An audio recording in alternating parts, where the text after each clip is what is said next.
Anything you can do to make my job easier in the plant interests me.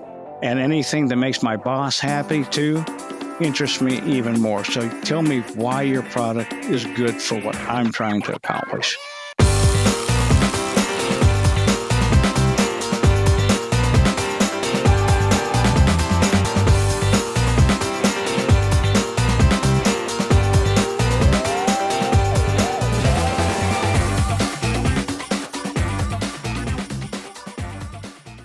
Welcome to the Industrial Growth Institute podcast. I'm Ed Marsh, and my goal is to take you on a little bit of a journey every week with an interesting person who brings some kind of a unique perspective to the basically unlimited range of topics that comprise industrial manufacturing, revenue growth across governance and strategy, marketing, sales, customer success, technology, and all.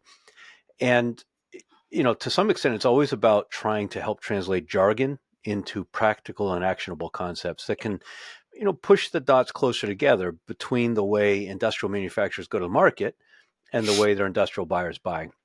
So today, I think, is going to be really interesting because we're going to get both sides of that equation basically in one package.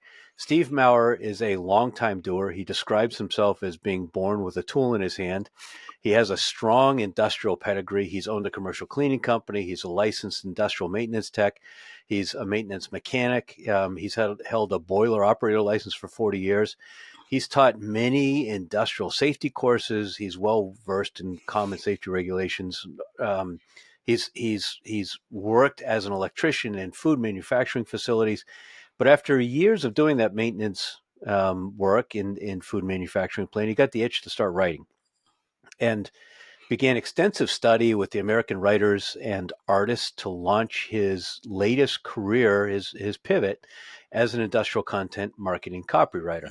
So we're going to go to hear from the marketer and the audience because he was the person consuming some of this content years ago when he was making decisions about buying, all in one package. So be sure to drop some comments for Steve. If you got questions, leave them in the comments under the recording or the video. Please like the episode, share it with folks in your company who are struggling with this topic of content creation. And by all means, while you're at it, please subscribe. And with that, let's jump in. And Steve, thank you so much for joining me. Glad to be here, Ed. So how's Western Arkansas today? It is 74 and sunny today, as opposed to last week when we had a little bit of snow. It's getting as bad as Indiana was. That snow, I guess, is that global warming stuff. I don't get that. But yes, it's a beautiful day today. So you're in Fairfield, I think the northwest corner near Bentonville. Yeah, northwest corner, about probably 20 blocks from the University of Arkansas main campus. And I think you're not too far from Fort Chaffee and Fort Smith, where they're about probably 2 hours south of us. So you talked about snow. I spent the coldest night of my life at Fort Chaffee when I was in the Army. I don't know what it was about it, whether it was a combination of humidity and temperature or the hawk blowing or across the plains or what it was, but it was cold. Yeah, it can get that way. People are surprised that I showed snow pictures on Facebook and wandering around, ankle deep or sometimes almost knee deep in it. People, are you sure you're in Arkansas? I said, well, last I checked, that's what Google Maps was in. So, all right. So you've always had an affinity for working on things with your hands. It was kind of a hobby at first, and then a career. Was that just the way you were born, or what took you in that direction? Well, Dad was kind of a tinker, so I guess I inherited the wrench gene from him. Always liked to work on things, and I actually always kind of liked to write. English was one of my strong suits in high school. Okay. And math was not. So thankfully, I'm not a mathematician. But I just like putting things together, taking things apart, and making things run, which basically has been what I've done for 40-some years. I think when we first connected, it was back, actually, I looked at my notes, so I didn't have to guess, November of 2015. So 9.5, almost 10 years ago. And at the time, you were working in a Tyson Foods chicken plant, if I remember correctly. You were on the maintenance team, and you started writing on the side. Yeah, I actually started writing in 2010, I guess. So I've been doing the writing part for that long, doing it pretty heavy since 2012. But yeah, it's combination of both, and I was able to glean a lot of information from the salesmen, which has been good because now they owe me. And if I need any information from them, it's easy to get. And I've actually used them for contacts, and they send me stuff, and I send them information. So, but yeah, I've always liked to work on things, make things go. It's a lot more fun than a lot of other hobbies you could have. But not everything you do is concrete. I mean, we'll talk more about the kinds of clients you have, but I know you recently started with an ERP software company. So It's not just, this bearing goes on this shaft and here's the way you ought to sell it. You're talking about some big conceptual stuff too. Absolutely. There's a lot of, when you think B2B, especially manufacturing, there's so many gears in the gear train, and there's a lot to it. And I was able to do a lot on the mechanical side, a lot on the electrical side, but I also had to deal with some of the ERP and MRP software. And so there's always something fun to write about. Right. And interesting. So if you started writing in 2010, that's honestly before a lot of companies, even tech companies, completely understood inbound marketing, content marketing. Certainly industrial companies didn't really begin to get that sense, I would say, until 2015. How did you have your ear to the rail? How did you sense that so far ahead of time? I don't know, to be honest with you. I just always, I would read some of the sales material and think, this can be better. And they had to convince me. So I noticed around 2011, 2012, the content marketing was really coming into swing. They've always had some form of lead generation, but more or less a hit or miss type thing. Right. So when you would look at it and you'd say to yourself, geez, this could be better. Give me an example of how you found it lacking and how you envisioned it could be improved. Too many features and not enough benefits. Okay. When you look at B2C, we always think, features over or benefits over features, and it's more hypey type stuff. Right. And I think a lot of manufacturers came into this forgetting that the person who was making the buying decision was also a human. And at this, while the features were important, the benefits behind the features were just as important. And excuse me, I think one thing they forgot to do is ask the so what question. Right. Which is what I do whenever I write copy. Here's a great feature. So what? Okay, that's a good benefit, but so what? Go deeper than that. And you have to drill down until you find what I call the CEB, or core emotional benefit. Okay. Sure, we're not jumping up and down and hoping to see the wind in our hair, which thankfully, I'm getting fewer. I have fewer gray hairs than last year. But we still have the things: getting home at night, making a good impression on our boss, helping our company move forward. And these are all emotional aspects that a lot of the sales and marketing material was lacking. Right. It was just, this bearing goes here, this bolt goes there, and the thing runs. Ooh, and I think because of that, there was no differentiation between products. Because honestly, a bearing is a bearing is a bearing. Right. And a motor is a motor is a motor. Sure, there are some differences, but what makes it unique? I remember reading way back, one of the early copywriters went to a brewery, and he was helping them punch up their sales. And so he took a tour through the plant, and he found out that, they steam clean these bottles before they put them in. And he'll, hey, that's pretty cool. And they said, well, everybody does that. He says, yes, but nobody's mentioning it. And if you can be the first to market, I believe it was Schlitz at the time. And that was a big promotional thing, because they found not necessarily a unique benefit, but one that nobody was talking about because they assumed it wasn't important. So many industrial manufacturing company executives, though, worry about standing out or being different. On the one hand, they want to differentiate. On the other hand, they're really hesitant to take a different approach besides talking about the technical details. Mm-hmm. How do you get the leadership in a company comfortable with the fact that you're going to talk about the so whats as opposed to the millimeters and pounds per square inch?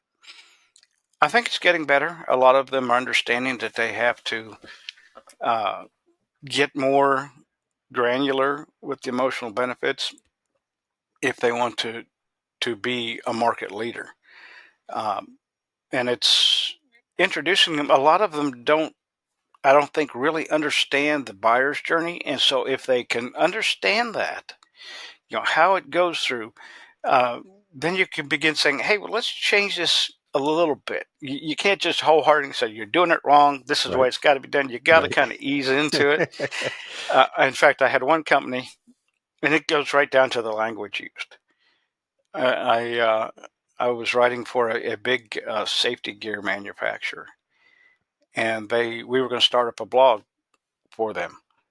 And they sent me the topic and everything, and they sent me, and I was actually kind of shocked because they had a style guide, and it actually laid out the personas. They had 3 different personas that they were selling to, and it described that person right down to the belt buckle, the dog, and the truck or car that they had.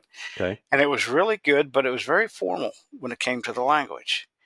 And so I wrote it like that. And then I took it over and I was reading it and I said, this sucks. This will never go, because we're writing for the web now, and we're not writing for necessarily the suits, but the guys in the blue. Right. And so I wrote that, and then I wrote how I would write it. And I said, okay, here's the way you wanted it written. Here's the way I think it ought to be written. You make a decision and I'll write the future stuff that way. And they picked mine because they realized how much more conversational. Right. It wasn't boardroom talk, it was shop floor talk. And that gets to the people who are really not just a decision maker, but the actual end users. Sure. Is who we need to talk to. So often they'll initiate a project, but across that buying team, you talk about the buying journey. We also have the buying team. So we have to be able to appeal to the maintenance manager, to the plant engineer, to the plant manager, to the CFO, and they all speak different language. Exactly. You have to write to all of them. So that means one kind of content won't cut it. Right. This is not an easy decision like me going out and buying a set of golf clubs. The only thing I have to worry about is making sure my wife doesn't find out about it until I've already had them. But when you get to B2B, especially in manufacturing, it's a considered purchase. It has to go through a lot of different people. And you've got to explain to the CFO what's a good monetary choice, and to the CEO and the president why this is good for his company. And then say you're selling a new brand of fork trucks. You got to go to the fleet manager of that company and explain to him why this is the best one. And then you have the safety manager. You've got to explain things to them. Right. Here, this is a safer one. And so it is more of a considered purchase. The buyer cycle takes a lot longer than buying golf clubs or a sports car. And where do you see content falling across that journey? Is it all for the demand gen or lead gen up front, or is it for sales enablement through that journey to help people understand when they may start to get distracted and remember all the other things they got to do to keep them on track for why this is important? That's a good question, because I just brought up. I mean, I'm looking off the side. I got my other screen over here because I have the 2025 B2B content marketing report from CMI, Content Marketing Institute. Mm-hmm. And the main challenges that they show in B2B content are, one of them is actually aligning content with the buyer's journey. 45% say they find it challenging to identify and align their content with that. And then another one that has to do with lead generation, like you were talking about, efficient lead generation and nurturing processes. Nearly half lack efficient lead generation and nurturing processes. I think so often it's kind of like a dog chasing a car, and I've often had one chase me and one to stop and open the door and say, okay, now that you caught it, what are you going to do with it? Right. And I think it's the same thing with the lead generation and nurturing process. Is companies will put out lead gen pieces, and then when a buyer actually reads that and gets excited about it, then they wonder, okay, what do we do with them now? Right. We captured their attention. Where do we funnel them to? So much depends though on the intent data. In other Yes. words, the first party intent, what are they doing with it? I'll give you an example. One of the most effective lead generation tools that I've ever found for capital equipment companies is to write a guide about improving the OEE of whatever kind of equipment they sell. Mm-hmm. And then I try to help them understand, when you see a download of that guide at 11 at night, improving the OEE of whatever kind of equipment that is, what does that tell you? And they, oh, well, somebody's got a problem and I need to follow up with them. Okay, I agree that it probably means somebody believes that their OEE could be better. Now, it doesn't mean they got a problem. It certainly doesn't mean that they're getting ready to buy a machine. And it probably doesn't mean that the person doing it at 11 at night has the authority to even launch that project. But they're the one dealing with the crap when second shift or third shift goes sideways. So let's wind back and think about what this digital body language tells us. It tells you as a salesperson, there's something going on that plant floor. Something isn't right. So rather than going in guns blazing, hey, since you downloaded this guide, let's talk about our machine. Rather, use that as a clue to then begin to figure out who the plant engineer is, the plant manager, the maintenance manager, the second shift supervisor, and begin doing just decent discovery work. And there's something going on. Ask the question so they start to tell you about it, and then you can begin your sales process. But they think somehow, oh, we get this lead, now we're going to talk about buying a machine. Yeah. No, I think like you were saying there, and it's a journey with these people, right. And you don't I didn't take my wife out to dinner and say I liked her and then immediately say, okay, let's get married. It was a wooing process, and it's very similar when we're wooing potential customers to buying our equipment, whatever it might be. Right. And so why did they download that? What was in that might have triggered some interest, and what is some follow-up content that we can bring with it? Right. Because you actually want to become a trusted expert. You want to become a resource for information, and they will then logically think, these people cared about what I think about. Maybe I need to talk to them next time I need to buy that equipment. So in other words, the next step might be an audit checklist or a guide to how to audit your line, as opposed to, oh, here's a guide for how to buy a new machine. I mean, right. Let's push those dots close together in a way to help them. Help them solve a problem until there is no other solution but to buy whatever it is you're selling. All right. So you said earlier, and I think it's embedded in a lot of our conversation, you said writing content for the internet. How often are you writing content for print? It's getting rare these days. I have a lot of what you write for the print, write for the internet can be used on print. Right. It's more the language. I think the language is becoming more, not necessarily informal, but more human to human. Conversational. And yes, a lot more conversational copywriting than there used to be. Okay. And a friend of mine, Nick Osborne, started that way back, and I've learned a lot from him. And even in today's new ages of different kinds of content creation, I think we need to keep that authentic human voice. We're kind of like we're talking here. We're talking casually across the internet, but keep it like I was having a cup of coffee with somebody in a diner. Right. We're not going to use a lot of boardroom talk. We're going to use some technical jargon because you can't completely do away with it. Right. But and even if you talk to some of these people, I have talked to a few of them. Oh, we need it this formal. We need these things and that. And then when you talk to them on a Zoom call or however, the phone call, and we get to talking, I'll sometimes stop and say, we're having a good time, and I'm understanding what you're selling. Why don't we talk that way to your people who are buying? And what do they say? Oh, I hadn't thought of it that way. Wow. Yeah, that reminds me of another thing I wanted to ask you. Even today, the number of industrial manufacturing executives that I hear tell me our industry is different. Our buyers don't use the internet like they're buying software or like they're buying tennis shoes. And I shake my head. I mean, if that's your opinion of your buyers, I'm not sure that I can help you. There's some really deeply held assumptions.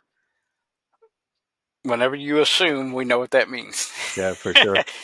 And so, yeah, I think, in fact, I'm working with a company now that has old traditional values, which is great, but they're letting it bleed over a little too much into how they're presenting things to their customers. They think, well, Right. our customers like, well, no, your customers have grown up and now their kids are coming in. Yep. And, there's very little paperwork anymore involved. I've got a printer, but I just very rarely use the thing. Wow. A ream of paper will probably last me 2 years. In fact, I Wow. just bought one finally, because most everything is consumed on the internet, on the phone. People are forgetting this. This is becoming more and more prevalent these days. Right. And you've got to create content that can be read on various devices besides just print. Now, you go to a trade show like we were talking earlier before the call, yes, you're going to have some print materials. But even then, what you write still is speaking to the same people that you're posting to online. But Be you the could same even folks. put a scannable code on a little Absolutely. sign on top of a machine or on top of a display and let them access that online.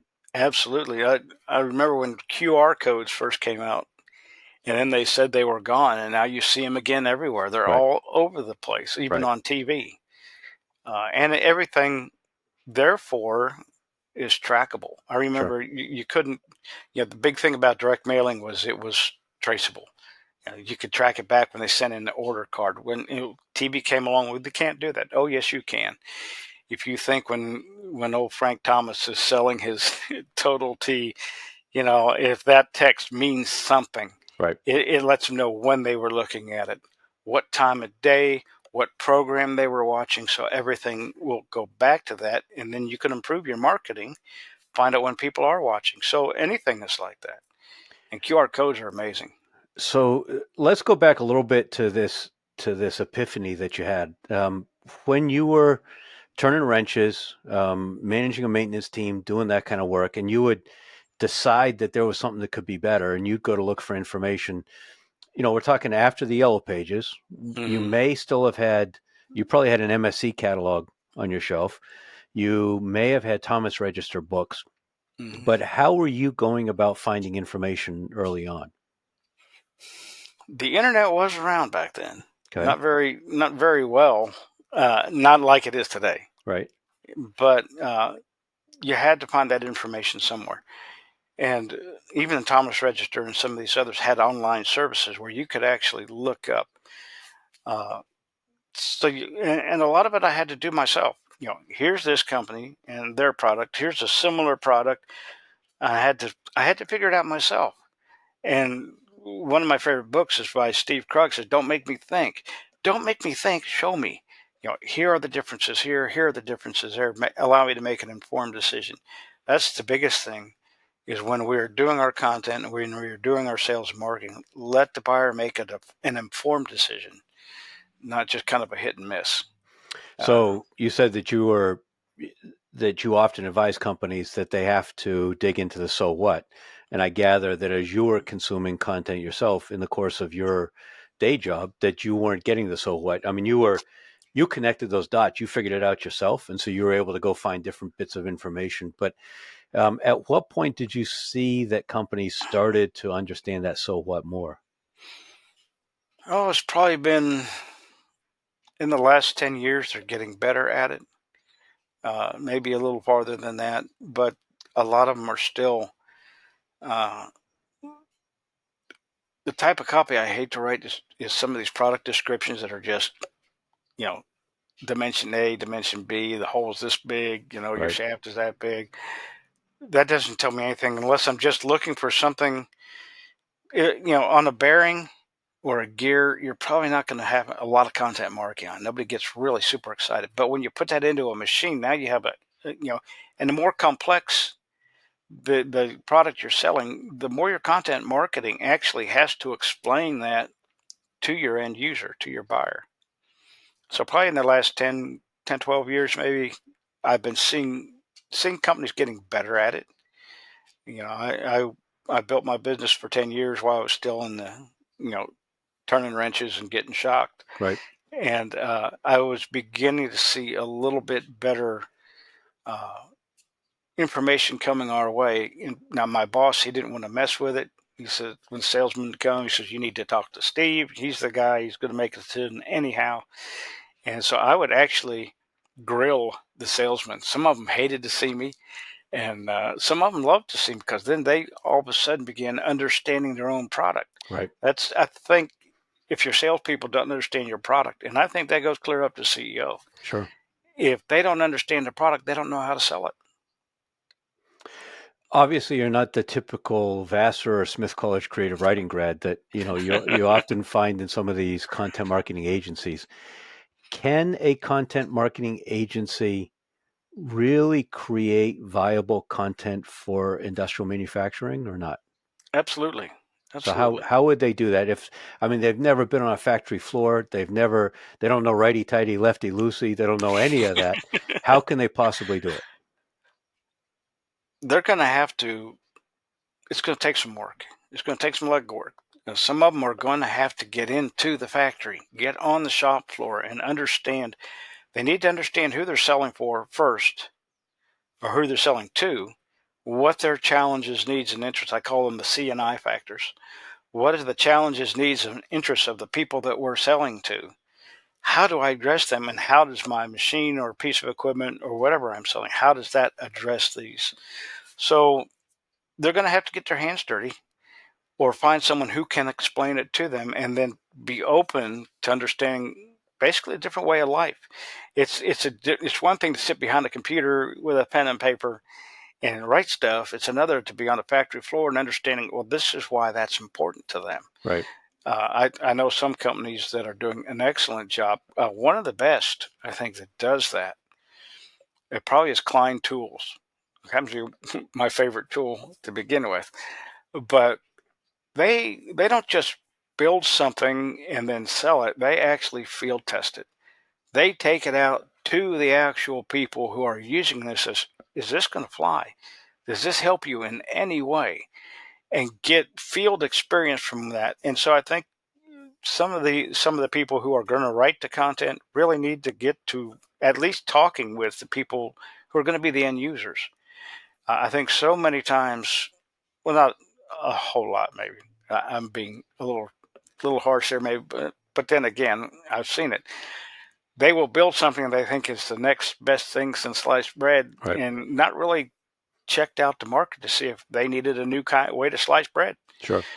So you really need to understand what your target market is, what's important to them, before you even develop a product, let alone market it. But as you said, also, once you do, you need to speak the language of the buyer. And you write on your website, I think, extensively about using language of the buyer, and you've touched on it in this conversation. Mm-hmm. Do you recommend that companies put together a style manual that very specifically includes some of the direct language that they would want to use, or how do you incorporate Absolutely. I think if they don't have a style guide, sometimes I will help them with it. In fact, I'm helping one develop their style guide right now. They can find it actually on social media. Find out where your ideal client is, your ideal market is, and how are they talking about your products, Mm-hmm. and then mimic that back to them. Sure, a lot of the people in manufacturing have a college degree or have some kind of diploma. A lot of them don't. A lot of them have real world experience. Right. You need a combination of the both, but listen to your market, and they will tell you how they want to be spoken to. One really interesting, we're going to talk more about AI as we go along, but one Mm-hmm. really interesting use of AI that I've seen is to craft a really well-written buyer persona, not just some of the psychographic stuff, they drive this kind of car, they've got this big belt buckle, some of that kind of thing that you talked about, but really qualitative interviews with them to understand why they make a decision, what the process is, and all of that. Then take that buyer persona, feed it into a custom GPT to basically make that GPT an analog of that persona, and then feed that GPT content that you've written and say, okay, please adapt it, please react to this as that buyer persona, or adapt this to be better for that buyer persona. Have you tried or seen anyone try doing that? Oh yeah, I have my own trained monkeys. Okay. One in particular, I fed it everything it knows about me, everything off of my website, and all this kind of thing. And said, "Okay, tell me who I am," and it came pretty close. Yeah. You need to customize any GPT that you're using. If you're doing just COTS, commercial off the shelf AI, don't expect good results at all. Right. But it can also, you can, one thing I do a lot of times especially for a new customer or a new client, I will actually take PDFs of their web copy, feed that into my favorite GPT and say, okay, tell me what this voice is like. Tell me who these people are. And then it can give you some kind of a persona matchup there. Mm-hmm. And it's also able to, it found customer personas that I should be talking to that I hadn't thought of before based That's on who interesting. I was. And so it can be an eye opener. You do have to be careful, or you'll get too generic of content. It sounds good, looks good, but it's not necessarily effective. Right. So you've mentioned blog posts, you've mentioned style guides. I would assume blog posts are the most common form of content you work on, but what kinds of content across the board? Give me some other examples. Okay, blog posts, newsletter articles. I have a client that I've been writing for 8 years, writing newsletter content. Their electrical catalog house, more or less. Mm-hmm. So I've been writing 3 articles a month for them for like 8 years now. Me and another guy, we share the duties. I get 2 articles in one issue, and he's got one, and then we swap on the other. But and that's one reason that company has figured it out. They like a little bit of humor. Now, not belly laughs, Right. but they do want it to be relatable, and that's Right. another key term. If it's relatable, I don't want to put people to sleep, and I actually make sure I turned it off. Yeah, I wrote an article. I've got an Alexa sitting over here, and one of the things that I do to edit is I'll have Word read it back to me. Mm-hmm. Because when I can hear what I've written, I can always find the mistakes. In the very end of this one, I said, "It's mealtime. Alexa, turn out the lights." And my office went dark. I forgot to turn it off because I was having it read out loud. But so newsletter articles, one of my favorites comes, the name escapes me, but they make electrical safety devices. And every hump day, they send out a new article and in their newsletter. Now, they never finish the article in the newsletter. They get you enticed, they get you interested, and then to read more, you got to go to the website. Okay. And so they're double dutying their content. They're starting it on a newsletter and finishing it up in their blog on a website. Right. White papers, case studies, sell sheets. A lot of recently been finding more sales enablement copy. Okay. Which is it's been around a while, probably not as defined as it has been for the last 3 years, maybe. But basically, cheat sheets for your sales team. Mm-hmm. Here's videos. Here's call scripts, or here's a battle card for, when a customer has this objection, how do you answer that? Or Right. email templates. And so, doing some sales enablement stuff. Some brochures. Actually, still do some brochures from time to time. Recently, did one for a translation service, which seems like it's far afield from what I normally write, but they were wanting to offer their services to a safety crowd, Okay. to the industrial safety crowd. And who better to write that than somebody who's taught industrial safety? Sure. And so we worked, and there was actually going to be a print brochure that they could use at trade shows that they were going to. How about regular web pages? I do that. Video scripts? I have done some video strips. It's not maybe my strong suit, but I have written video scripts and taken some training in that. The talking head type are great. And I think video is going to, in fact, I probably need to bone up more on it because video is becoming a very popular media for consuming content. And that is evidenced by when I had to do some work on my son's car. The first thing I did was go to YouTube and find out how to do it. Right. And I think manufacturing companies can actually capitalize on that trend, because believe it or not, when I could sneak my phone into production, and YouTube was still fairly new, but if I was come up with the issue, I would type it in and watch a video, Right. and then see how that would relate. So I think video, especially how-to videos, sponsored So by fascinating point there. Not only B2C, you were doing it in a B2B environment, and then B2B. you make that great point, sponsored by. So it's not necessarily about their specific product. It's about how to solve this problem. And by the way, trust us, get to know us, because we're the ones that are helping you as you're trying to figure this out on your job. And they're the ones that end up in my subscribed channels on YouTube. Right.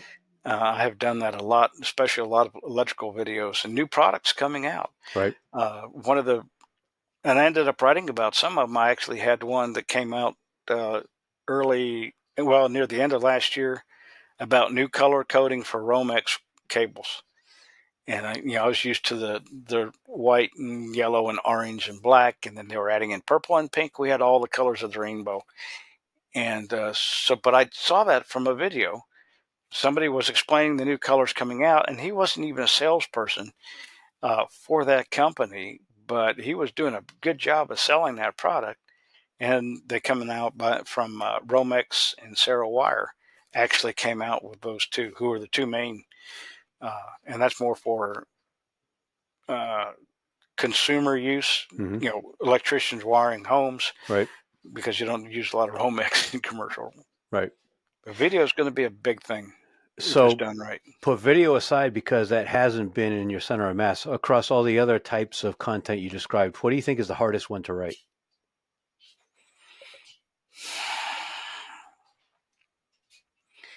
Well, my meat and potatoes is blog posts and newsletter articles. Okay. My dessert would be case studies. White papers can be difficult, or special reports, depending on how you want to write them, how you need them written. Even case studies can be an issue if the happy customer, because it's basically chronicling a happy customer journey with your product. And well, it's a hero journey. Yeah. They were panicked at first, and then they're happy at the end. And that's the big part. You got to you've got to impress upon that on the company when you're writing a case study, that they are not the hero. Right. The customer is the hero. The customer is Luke Skywalker, and you are Obi-Wan Kenobi, right, helping him learn how to use the Force and save the universe. Does the light bulb go on for them when you use that analogy? They finally start doing that, because that's what the customer journey was all about. When Joseph Campbell wrote The Hero of a Thousand Faces, that's what he was talking about. It's a basic script for all the movies that we like. Sure. All the stories from Ulysses and Hercules down to Obi-Wan Kenobi, and even, some of these other heroes. If once they see that in their light, yes, they are the trusted advisor who is helping the guy who's tasked with this amazingly difficult problem to solve. And then when the light bulb does come on, when you explain to them that way, it's, oh, okay. The difficulty is when you can't use the customer's name. Sure. Company. That makes it difficult. I call them anonymous case studies. Right. Those are actually the hardest to write, because, they sound so, I won't say like fairy tales, but could be accused of making it up. Sure. But I have been seeing some good case studies where you can use it. White papers, they're not that complex. There's just 3 basic types of white papers, and then combinations thereof. Gordon Graham, an amazing person, the white paper guy, breaks it down into chocolate, vanilla, and strawberry, and then mixes there which ones work together and which ones don't. They can be difficult. Usually people want to put too much into them. So you have to pick what is the purpose of this white paper before you write it. So no Neapolitan. Isn't that the ice cream that mixes all 3 of those together? I hate Neapolitan. It does not work well in white papers, no. So how often would you say the marketing department reaches out to you saying, we just can't figure this out, versus the executive team saying, somehow our marketing team can't figure this out? Usually it's the marketing team that comes to me. Okay. And so they realize, they have been tasked I'm their Obi-Wan Kenobi in many ways. Right. They need to satisfy the CEO's wishes, and they know they're having trouble. In fact, going back to that CMI report, one of the issues that they have is coming up with the resources to get this done. They don't have a writer on staff. Right. And there's some that do. You would be amazed at the huge national companies, and you would think they would have an amazing team. I was talking to one, and she had 2 girls working with her, and that was it. And none of them had any electrical experience, and that's what we were writing about. So they don't have the resources available, and sometimes the training. I have help companies start blogs and then let them take it over from there. Once we got them trained in how to do it properly and what to look for, my job was done. So they didn't drive it into the ground? They kept it going? They kept it going, and I lost the blog writing gig, but I was getting the bigger content pieces like the case study, the tech bulletins. I've written a lot of tech bulletins for them.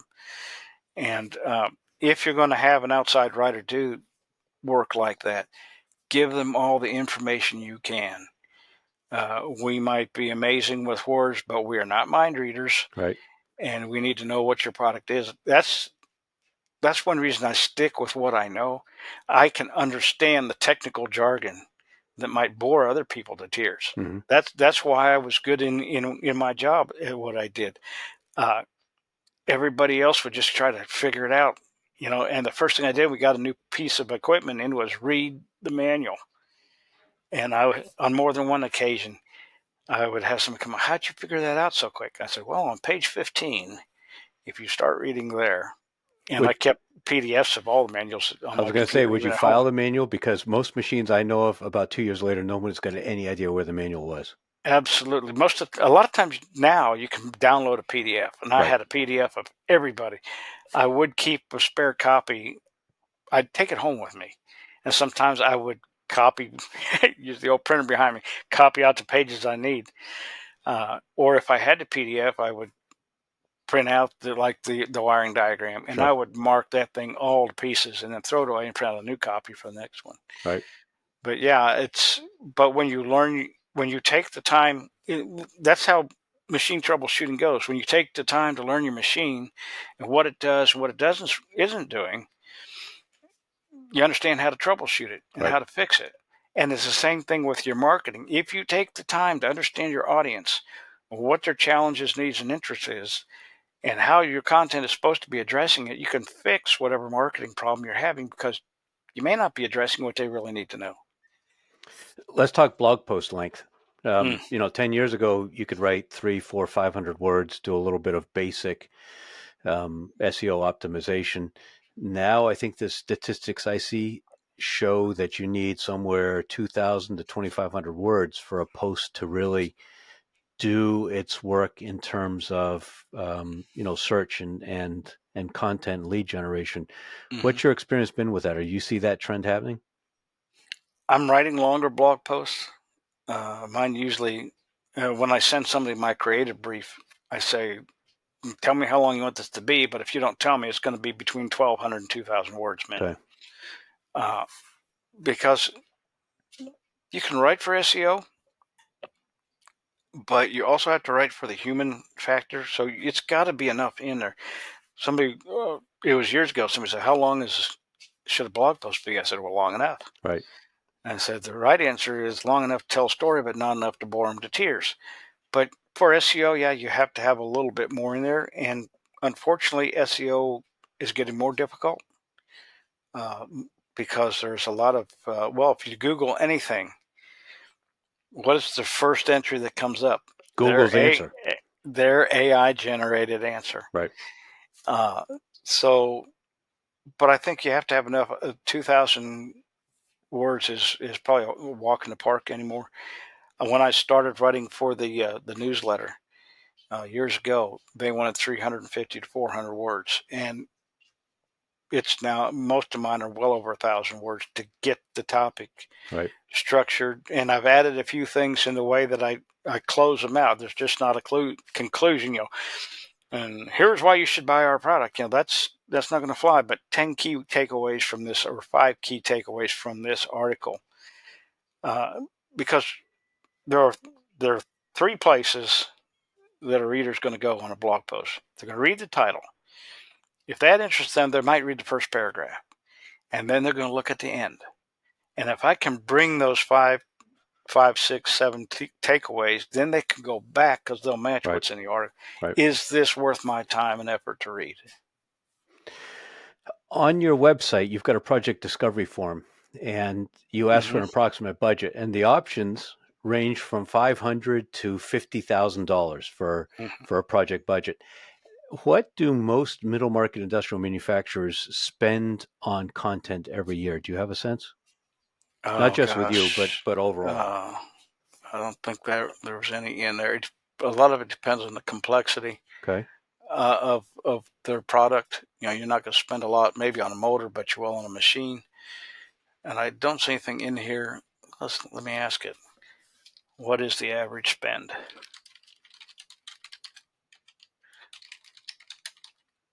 Yeah, we'll do a little.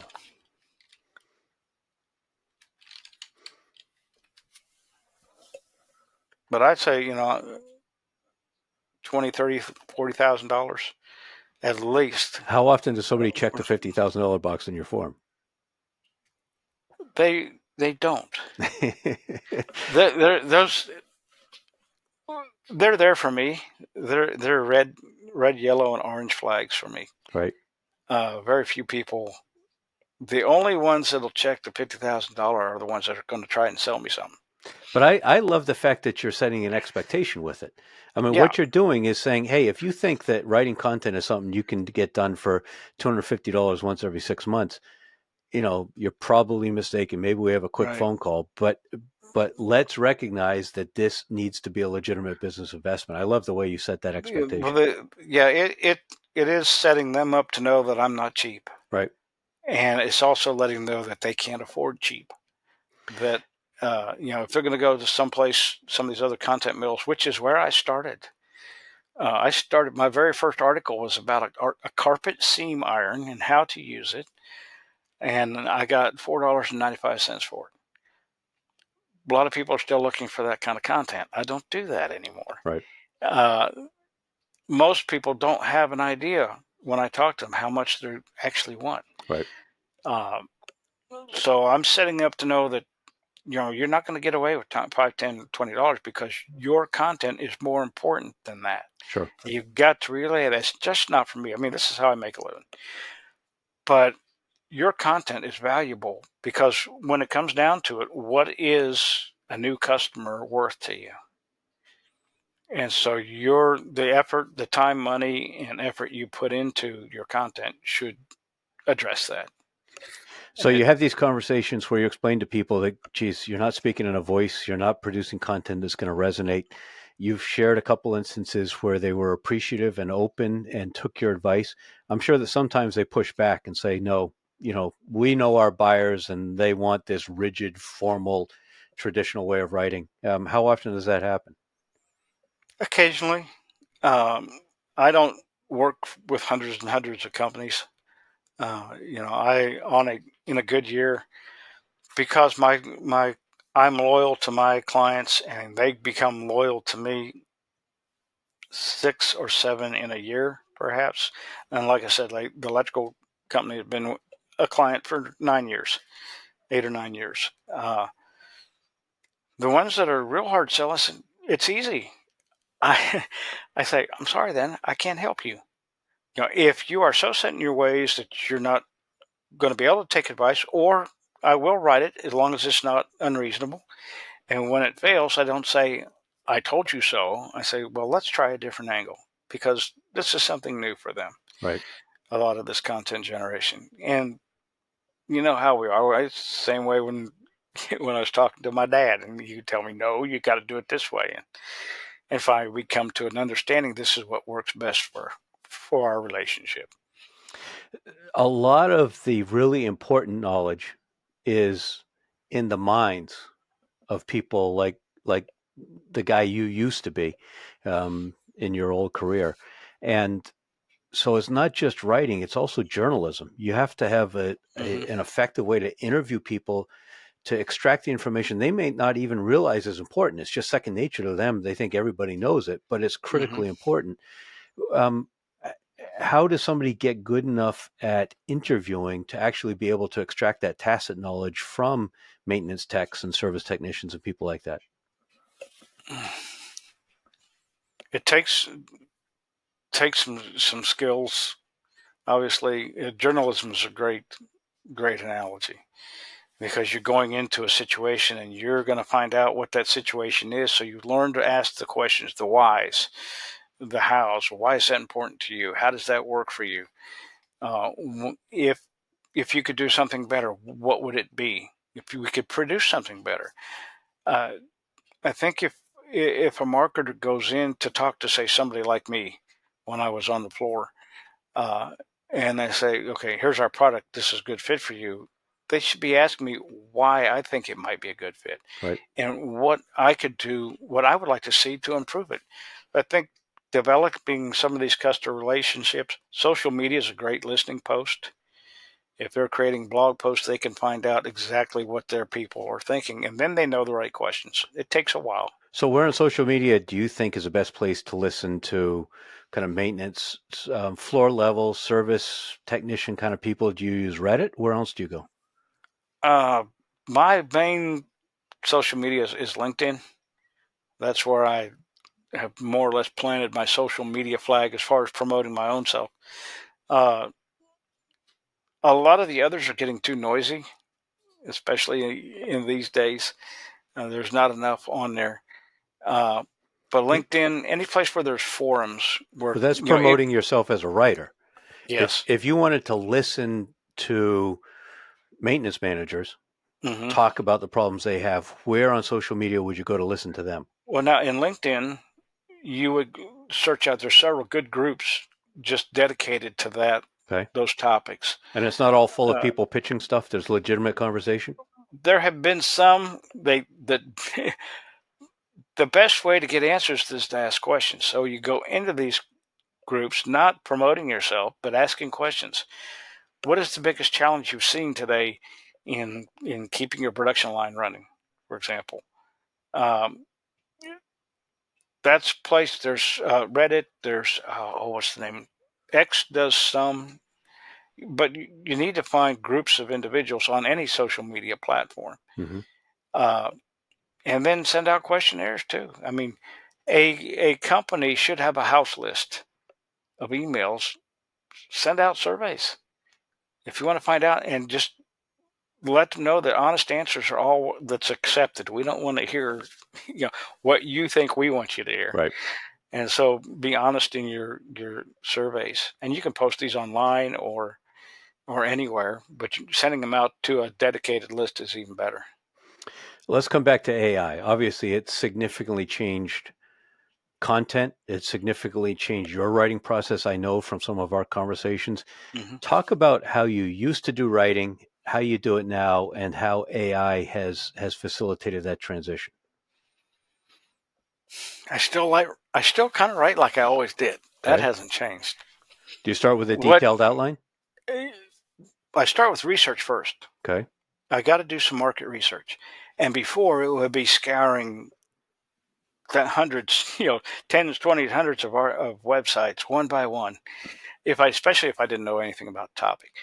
AI is where I find the most help in researching, because especially my favorite for that are Perplexity, which is based around research, and Gemini 1.5 with deep research. Those are my two top research AIs, because you've got to write a good question. You got to tell exactly what to look for. I pop that in there, and then I go get a cup of coffee, because it'll take them a while. And then they can spit me out a report with the citations, so I can go back and vet what they said. Right.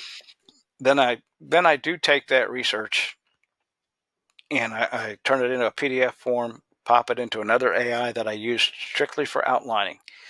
And I have given it explicit instructions on how I want an article outlined, what the format is, how I want it to conclude. pop that in there, then I will take that outline, paste that into a Word document, and then I will write based on that outline. So do you know what your thesis is when you put it in for the outline, or are you asking it to consume the material and suggest what the thesis should be? Well, the thesis is what is based on the research. Okay. For example, I just did it should be coming out, I think, next week, on manufacturing and how to use the B2B to C model, which is, I had to do a lot of research on that because it's a kind of a new concept to them. But so I did a lot of research and I kicked it back, and then I would ask it more questions, and then I'd read all that. And I actually had 5 documents then I set into Claude. I said, okay, now I want you to read and analyze this. And before you do anything, tell me what you got out of what I just gave you. Because I wanted to make sure it was actually reading and seeing what I was seeing. Right. And I said, okay, it looks like you got it. And I have it where I always write the headline and a lead paragraph. So here's the headline, lead paragraph. This is what I want in the second paragraph. And then you go for the rest of it. Give me an outline. Give me a bulleted outline. And then that's what I will plug into it. So yeah, I will help it because the AIs are good at analyzing data. That's their strong suit. And do you ever have it take the outline and give you a first draft, or is the drafting all done manually, I would say? The draft is all done manually. I've tried that a time or two, and it was kind of like that article I sent to that safety company. The first one sucked. Right. Some people do. They like it to write the crappy first draft, and that's fine. I tried that. It didn't work for me. I would rather get an outline because the biggest problem for most writers is writer's block or the blank page blues. Right. I got something to write about, but I have no idea where to start. Now I have a starting point, and it's a logical starting point. In fact, with Claude, we do it in an artifact, and we will tweak that. I almost talk like it's human. For me, it's my buddy, and I don't have to give him any coffee. But we'll take that artifact, which is kind of on the second screen more or less, and tweak it back and forth. So I don't like this, move that down here. This sucks, pull it out. And then once I have worked on that outline, that's what I then put into a Word doc to go ahead and writing. I see. And then I use the bullet points under a subhead to begin writing the content for that subhead. So it doesn't sound to me like it's made it a lot faster for you. Maybe it's made the research more efficient, but it sounds like... the research, yeah. What you get if you use too much AI is what a good friend of mine, Russ Henneberry, called boiled chicken output. Nobody likes to eat boiled chicken. And it all starts sounding the same. Right. What makes my writing human is the human who's writing it. Right. And I actually had I got in a bind one time, said, okay, I got to have AI write this. I'll make a few changes here. I sent it into a client. She said, hey, what the hell happened? She says, this does not sound like you, Steve. I said, okay, I'll fix it. And that's when I went back. Yes, you can write. And it has sped up the process a little bit because I don't sit there for hours on end saying, okay, what am I going to write about? Right. And what order am I going to put it in? It's done the research while I'm off doing something else and work on another project. And then I'll take that research, pop it in. We'll analyze the research together, create an outline. Then I can write the article in a couple of hours, maybe. The first draft, anyhow. So let's talk about the review process. My sense is that in some companies, you could debate for months whether the comma goes here or there, whether you use this word or that word. How do you actually get stuff? How do you ship it with all the people that want to put their fingerprints on it? First of all, I always have a point person. There's one person who everything is going to go through in that company. If other stakeholders want to hand in it, they got to go through that person. So it's always just you and, if you were the company who contacted me and you were the content marker, I would be sending everything to you. You would send it out if needed. I don't have a lot. The biggest times you'll have that issue be case studies and white papers. Okay. Because the sales team's involved at that point, or why? The sales team, the marketing team, the CEO, and the guy who likes to comb his hair in the executive washroom. They'll all have their little hands on, usually late to the party. So you got to put a deadline on it. Right. But when I write, and I just started doing this, and it was kind of scary at first, but it's not. When I do blog posts, for example, when I quote a blog post, or if we're going to do a series of them, I say you have unlimited revisions for the first 30 days. And one guy dropped his finger. Unlimited revisions? I said, yeah. He says, but I have never had to make more than 2. Got it. And they were always minor. I have been at this long enough to know that I'm going to get it pretty close to center the first time. Right. Then they may have, if they want a T. I do use, with a company I have overseas in Europe, we use a Google Doc folder. Mm-hmm. I pop it up in there, let them know, hey, it's ready for your review. Then make some chicken, click, click, click. We do the comma thing. I'm an AP style guy, but I can't do the, serial killers or serial commas. And so we write it like they want. But the more I write with them and the more we work with each other, the fewer revisions there are, because we begin to think alike. Sure. I begin to see what's important to them. They see why I'm doing what I'm doing. And so revisions it's part of the process. A lot of people say, well, just 2 rounds within 30 days. Or even 1. And anything more than that, we're going to charge you this much for it, for another round. I'd say, hey, unlimited revisions for 30 days. Let's get this thing down. Right. And out and published. And it rarely goes more than 2 or 3. So we've got this potential divide between shower before work versus shower after work. And, there's a lot of people who say, well, we got to write to a 9th grade level or 7th grade level, so that's actually across, all audiences, so that people will be comfortable reading it. That always struck me as condescending. I don't think you ought to write in a snooty way, but I think you ought to write well and use a decent vocabulary. How do you approach that question? You're talking about 2 different things there. Write well with a decent vocabulary is not the same thing as writing at a inflated college level. Okay. Yes, you're going to have some jargon in there. That's a given, because something can only be explained through jargon. It is the secret code of that particular industry. Right. But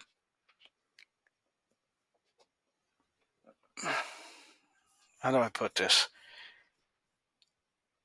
If you want to, if you're writing at a high college degree level, just so that it makes you sound like you're intelligent, you're going to come off like an idiot. Right. Because nobody's going to read it. You have to write something that people are reading. That doesn't mean, I think the grade levels are kind of a misnomer. That was the Fletch Kincaid grade levels, and it's even built into Word. And I have brought it down, and it's not that hard to do. Long sentences, cut them in half, right, and you'll bring your score down. But you need to write the way I like to write, and you can see this on my own personal marketing material. I want to have a conversation with you, even if it's on paper. If I can ask a question that you have to answer, we've begun a conversation. And so write conversationally. That doesn't necessarily mean write down to them. You're that's the difference. You're not talking down to them, they're talking directly to them, right, on their level. And I've actually had some people send me stuff. Okay, our engineers wrote this. Can you fix it? Making it plain English. And it's not that hard. Most engineers are pretty good. But I have talked to a lot of engineers, and amazingly, they don't talk like they write either. Right. They talk to me as a human, and we understand each other. That's why I love when I can get access to the subject matter experts, to the engineers, to the developers. Tell me about this, and pretend I'm stupid. And they have no problem explaining things to me. Right. You're a big gardener. When you're not writing, you're gardening. I think is it vegetable or ornamental or what flips your hair? If I can't eat it, it ain't going in the ground. No, we do some ornamental gardening just for looks, but for years we had a big, huge garden behind the house where we had tomatoes and cucumbers and all kinds of veggies. Some of it to eat, some of it to give away, because we had pretty fertile ground back there. But yeah, gardening's fun. How about the deers and rabbits where you are? Are they a problem? Yeah, they're a pain in the butt. Especially the squirrels. They'll eat my okra, they'll climb my bean stalks and strip them down. The deers aren't too bad. We're not as rural as we used to be. When we bought it, it was a dirt road and trees on the side. And now it's a housing addition. That happened. So we get the occasional deer. Right. But Arkansas still has a lot of wildlife around, and even in town. But so they're fun. Other hobbies that give you a diversion from sitting in front of your computer and writing? My grandkids, I got 3 granddaughters, and they keep me busy all the time. They live nearby? Oh yeah, they're not too far away. They live in the same town. And do you have them wrenching, or are they into little girl stuff? We really don't differentiate it that much. We have some that like to do things with granddad. We have things, Mama sews behind that door. She has a sewing business, and she's teaching them crocheting right now. Oh, neat. They love to go to the library and learn things. They'll take it every Wednesday. They go to the library, swap out books that they've read. And we have a huge library, has a lot of other, they have circuses. They have a 3D printer set up in there. Oh, cool. It was a library set up to help people get work. But the other day I was sitting watching the History Channel, and in come my oldest granddaughter, and she sat down and was watching intently to what I was watching. And I said, "You want to watch this?" She says, "Yeah, it's interesting. Where do I find this on an app?" Because it's the History Channel. And so, but we do take them fishing and stuff like that. I like to fish. Used to work on computers a lot and repair them. Right. My computers would last well beyond the best buy date, and but I don't do as much of that anymore. But I do like doing that kind of thing. A few crafts and things like that, and going bowling or fishing or. So it sounds like you get a broad range of interests. I think it's healthy because you can find. I urge writers to get out in nature anyhow, because you can see things in nature that will remind you of something you're trying to write about, right. And you'll see it from a little different perspective. Right. I don't write things like 5 things I learned about manufacturing from watching fire ants. There's enough of that crap like on LinkedIn already. Yeah, a lot of that. But you can see some of the cause and effects, and then all of a sudden, for example, I was trying to figure out how to explain marketing, and especially for a writer where you really need to kind of focus. Writers that write anything write a lot of anything. But I was thinking about that. I was sitting in the bench in our yard, and I looked over at the tree. I thought, there it is, taproot marketing. You got the main branch, which is your main niche that you work with. Right. There will be branches up above that are related but different, and then you have a taproot that goes down and holds everything together. Right. And I learned that from I had read something similar to that in a book that I was studying, and all of a sudden it got clear. He was talking about market an inch wide but a mile deep. It's the same concept. Then when I looked at the tree, it hit me, and I think it wasn't a squirrel throwing stuff at me. I think the actual idea hit me. How about what's the role of emotion in industrial content? I mean, you talked about sometimes it's too factual, but conversational style is different than emotion. You talked about that hero's journey. Where do you think emotion fits into it? Emotion fits into everything that we do as human beings.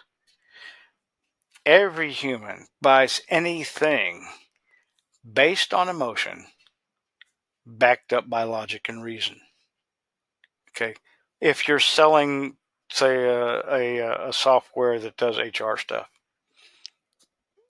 that HR person is liable to be sitting there late at night trying to get the bookkeeping done because payday's tomorrow and they're missing their family. The emotion there is, I want to get home to my family sooner, and if I can bring that out, our software makes it so much easier that you'll be able to go home on time. It's not a jump up and down kind of emotion. It's a feel good more type of emotion.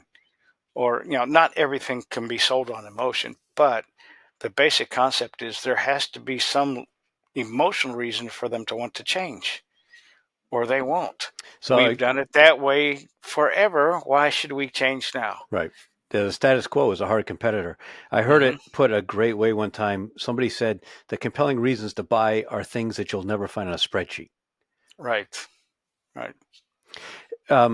Is there a book when somebody says, "Gee, Steve, you've spent years honing this craft, understanding content marketing, understanding how to write in a way that appeals to audiences. Where would I start?" Is there a book that you give to people or a resource that you recommend? Oh, of course, I learned most of my copywriting from American writers and artists because they've been around since '97. But read some of the great copywriters and salespeople. One of my favorite guys is Zig Ziglar because I like his value system. And he was one of the greatest salesmen, quote, on earth is what how he's touted. But Joe Pulizzi, content marketing. Uh, one of my favorite is Ann Handley, who's with Marketing Prof. She has a great book, Everybody Writes 1 and 2. Mm-hmm. 2 guaranteed to be like 30% funnier than 1. But an excellent book because she talks a lot of these principles. I follow Brian Clark a lot, who's another great resource. One of my first websites that I ever followed was Copy Blogger that he started, and now he's moved on from that and doing other things. So he's like the granddaddy of content marketing. Right. He actually sold things without selling them. He was the birth of that concept. He would sell software by giving you information, and then it just naturally followed that my website was based on Copy Blogger stuff. And I've also seen you reference Marcus Sheridan in some of your LinkedIn posts. Yes, Marcus Sheridan's good. Great. That's the Impact Group. He is the pool guy. He went into a pool company that was failing. Right. And I was actually introduced to his ideas from Brian Clark, so he's well known. Got it. Marcus Sheridan, I'm trying to think, if you're into video stuff, Andrew Davis is a person to follow on LinkedIn. Yep. You can find a lot of these people. Bob Bly, of course, is America's copywriter. He's been the B2B copywriter, for eons. He and I are good, close friends. And but I learned a lot from Bob as far as B2B and industrial type copywriting because he came from, he has a chemistry background. Are you going to write a book yourself? Another one? The only book I wrote was this kind of dates me, how to use Microsoft Outlook Express 0.5. I might maybe just take an amalgamation of my blog posts and turn it into a book. It's the easiest way to write a book. Yeah, the Bible of industrial copywriting or something. Absolutely. But I do also believe in reading other stuff besides that. I have read anything E.B. White. Of course, there's Strunk and White, but there's also Stuart Little. Right. And the Trumpet of the Swan, and all these, because you are learning how to communicate on a human level. Right. And Bob Bly actually said, you need to read more than just sales books, Steve. He says, you need to read more than just books about copywriting. And he's got stuff like comic book collection that he has written about. So anything along those lines. But as far as just copywriting, just look for copywriting under there and look for people that have been in, you've got, of course, I already mentioned Bob, but Rosser Reeves, all these copywriting greats. So a great range of resources there. Technical question. Google, well, you said one client used Google Docs. You normally a Google's Docs or a Microsoft Word guy? I'm a Microsoft Word guy. Just like I'm sorry, unfortunately I can't see what you have, but I'm a PC. Okay, I'm not a Mac. I'm a PC. I have been using, and my favorite brand happens to be Asus. I'm on a HP right now, but all of my laptops are Asus. But I'm a Microsoft because most people will use it. Google Docs isn't bad. I feel better with it on my computer. But I have used Google Drive. I also use OneDrive. I have done that. It's, to me, a little easier than emailing copy back and forth. Right. How about helping a company understand that maybe they need to have some content about things that are adjacent, not just about what they do, but maybe if I'm selling compressors to food manufacturing plants, maybe articles about hygienic best practices or PM tracking software or power rectification or trends in food safety or hiring temp labor or whatever the case may be, not about compressors, but about these other things that the people that I'm selling to are probably worried about the rest of the time when they're not thinking about buying my stuff. Absolutely. I'm in the middle of one of those articles right now. I'm writing for a stainless steel conduit company, but what I'm writing about is food safety and washdown procedures. That's great. And we're highlighting that. We're highlighting a use case. Instead of highlighting the conduit itself, we're highlighting a use case. And then at the end, we'll bring in, and here's how stainless steel content or conduit and fittings can help you achieve. Great. That's wonderful. So yes, adjacent industries are always great like that to write things. You can write all day about your own stuff, but how does it work in the real world? Right. So write about real world situations and then bring in, and I'm getting this a lot more from people that contact me. We don't want to be hard sell. We want to talk about this topic that's important to our clients. And then at the end, well, we can help you with that. Right. And that's content marketing. All right. So you mentioned people getting in touch with you. How do people get in touch with you? Usually, well, I have a LinkedIn website or profile. Okay. You can go to my website, which is really long. It's maurer-copywriting.com. I'll put both those links in the show notes. Or stevescopy.com, which is a redirect, because I got the big long name back when I thought it would help with keyword search, and it didn't do squat. Those are the two best ways. My phone numbers are listed on there. Okay. On both of those, so you can contact me through LinkedIn Good. or my website. Those are two best ways. All right. It's easy to set up a call. So we got to wrap up now. We've talked for a while. It's been fun. It has been fun. You've covered a lot of ground, but now give us 3 minutes that wraps up your 15 years of, well, your career of industrial maintenance and engineering and your 15 years of copywriting, and explain the reasons why industrial content is important and the most important points that people need to keep in mind. Oh gosh, after 30 years on the floor, anything you can do to make my job easier in the plant interests me. And anything that makes my boss happy too interests me even more. So tell me why your product is good for what I'm trying to accomplish. And so that comes from then the content. When you are writing to your ideal customer, understand who they are and what they're made of. Why is this important to them? And drill down to the core emotional benefit. What really makes your product different for them? Right. Because your product may be the same for everybody, but what makes it special to that one individual person? Some of the times when I was doing the troubleshooting, it was at 3 o'clock in the morning because I got called in to work. Right. What will make my job easier at 3 o'clock in the morning so I can get my butt back home to bed? Right. Before I had to clock in again the next morning. So understand your target audience. Allocate the resources that your marketing team, whether you hire an outside copywriter or not, you don't have to hire me.